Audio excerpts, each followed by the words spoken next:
allegiance to the flag of the United States of America and to the republic for which it stands, one nation, under God, indivisible, with liberty and justice for all. Now for the Texas flag. Honor the Texas flag. I pledge allegiance to thee, Texas, one state under God, one and indivisible. Now for a moment of silence.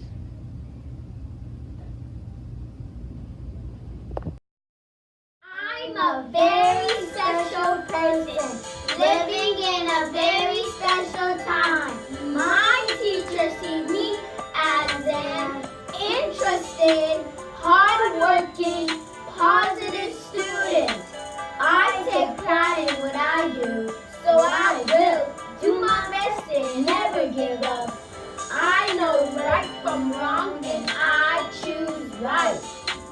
I make people feel good about themselves. I believe I can, so I will. I would rather be me than anyone else in the world. I'm a very special person. Hey, Gator family!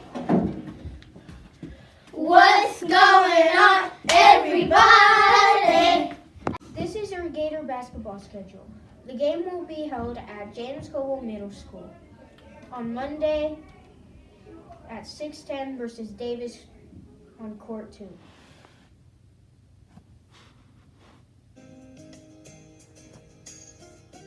An affix is a word part that is attached or affixed to a root word. Sometimes an affix comes before a root word or stem, and sometimes it comes after. When it comes after the root word, it is called a suffix. The root word is the main part of a word that gives that word its basic meaning. When you attach a suffix to a root word, you add a little extra information, and that can change how the word gets used. There are many different suffixes, and they all make very different changes to root words. Some of them even make different changes, depending on what part of speech the root word is. For instance, if you add the suffix er to a verb, it turns the verb into a noun, making it a person or thing that does the action of the verb. Mrs. Cooper's job is to teach. In that sentence, teach is a verb. Mrs. Cooper is a teacher. Now it has turned into a noun. Teacher. If you add the suffix er to an adjective, you're now comparing it to something else, and it is more or greater by comparison. My brother is fast. In that sentence, we didn't compare him to anyone. My brother is faster than me. Now we are comparing him to me, and he's faster. Some suffixes change the tense of your root word. For example, if you add a suffix like ed to a verb, you turn it into a past tense verb. That ed tells you that this was in the past. It already happened. James is going to wait for the bus. In that sentence, the verb could be happening currently or in the future. James waited for the bus. In that sentence, the verb definitely happened in the past. He already waited. Other suffixes give you a clue about the status of your root word like ed does. If you add a suffix like ing to a verb, you turn it into something that is not complete or it is currently going on. That ing tells you that the action is happening now. Jennifer will work on the project. In that sentence, the verb work is not currently happening. Jennifer is working on the project. In that sentence, the action is happening right now. Jennifer is working now. Just keep in mind that while the root or stem of a word tells you the basic meaning, a suffix can change how you use the word.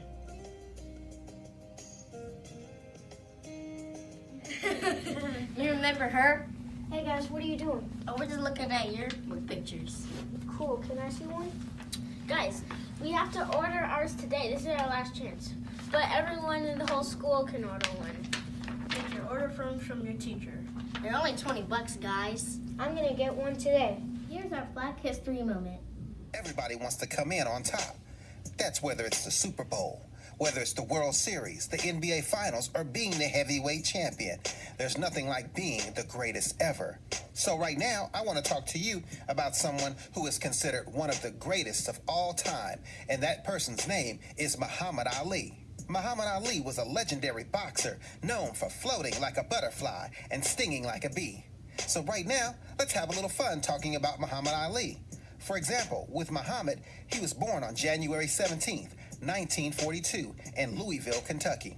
Now, a lot of people don't know that he wasn't always named Muhammad Ali.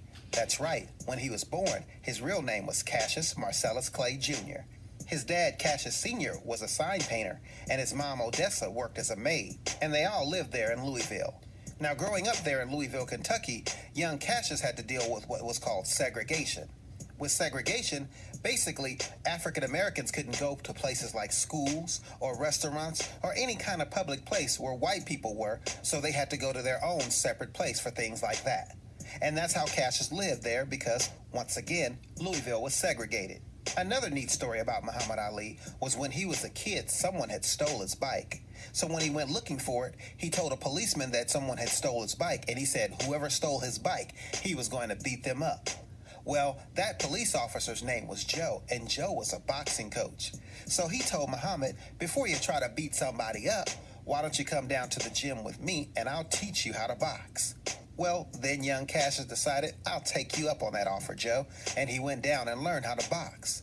Soon after that, he saw that he was really good at boxing because he was so quick. As an amateur, he fought 105 fights and won 100 of them, so he did really good starting off. Young Cassius also won what were called Golden Glove Championships and went on to win a gold medal in the Olympics in 1960, beating all the competition there. Cassius continued on to box and won many fights in his boxing career, and then he finally got his chance to go for the heavyweight championship of the world in 1964. That was where he went up against then champion Sonny Liston. Well, needless to say, Sonny Liston was no match for young Cassius Clay, and Cassius Clay beat Sonny Liston in 7 rounds to win the World Heavyweight Championship. Now, when it came to trash talk, meaning that he would talk smack to all the fighters who went up against him trying to make them get scared of him, Cassius Clay called himself the greatest. Another thing he would always say, like I said before, was he floats like a butterfly and stings like a bee. Now, in 1964, things changed for Cassius Clay.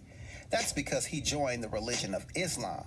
And with Islam, he changed his name from Cassius Clay to Cassius X. And then, later on, he changed his name to Muhammad Ali. Many people questioned the change, but Muhammad went on with the name. And then, during that time, there was a war going on, and Muhammad was drafted. What drafted means is the government tells you that you have to go and fight in the war for your country. But with Muhammad Ali, he didn't want to fight because he said it was against his religion, so he didn't go. Well, that also made a lot of people mad. So in 1967, Muhammad Ali was stopped from fighting by the Boxing Commission and did not return to boxing until 1970, 3 years later. Now, when he returned, he was ready to go and take on the world, of course, to get his boxing championship back. After returning back to the boxing ring in 1970, Ali went on to fight some of the greatest fights in boxing history, with the fight of the century against Joe Frazier, where he did lose. He also had the Rumble in the Jungle with George Foreman, and he knocked him out.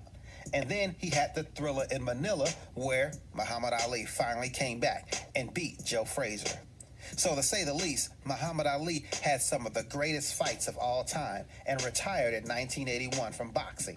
So when it comes to the world of boxing and standing up for what you believe in, always think of Muhammad Ali, the greatest. E-I-D-E-O-N.